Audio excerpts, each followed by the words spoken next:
Bwana Mungu akamwambia Adamu, akamwambia, uko wapi? Adamu akasema, nalisikia sauti yako bustanini, nikaogopa kwa kuwa mimi ni uchi, nikajificha. Amen. Amen.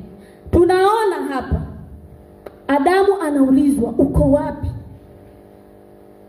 Where are you? Anaulizwa uko wapi kwa sababu alitoka katika nafasi yake. Wao wakaenda kinyume. Kwa wakatolewa kwenye ile nafasi. Mungu hakuwatoa peke yao kwa sababu hata baba yao hakuwaonya. Alikuwa akiongea nao kiustaarabu, pole pole, na ili hali alitakiwa awaonye kwa sauti, awakaripie.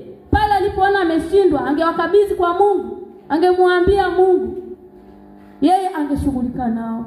Bwana Yesu asifiwe. Bwana Yesu asifiwe sana. Na tunapoendelea kusoma huko mbele, Eli alikufa siku moja pamoja na watoto wake. Bwana Yesu asifiwe. Bwana Yesu asifiwe sana. Simama katika nafasi yako ikiwa kama tunaona hawa waliweza kuzisimamia nafasi zao. Mfalme ameshatangaza ya kwamba watu wote wafanyeje? Wasujudie sanamu. Lakini wako watumishi 4 waliogoma wakasema sisi hatutasujudu.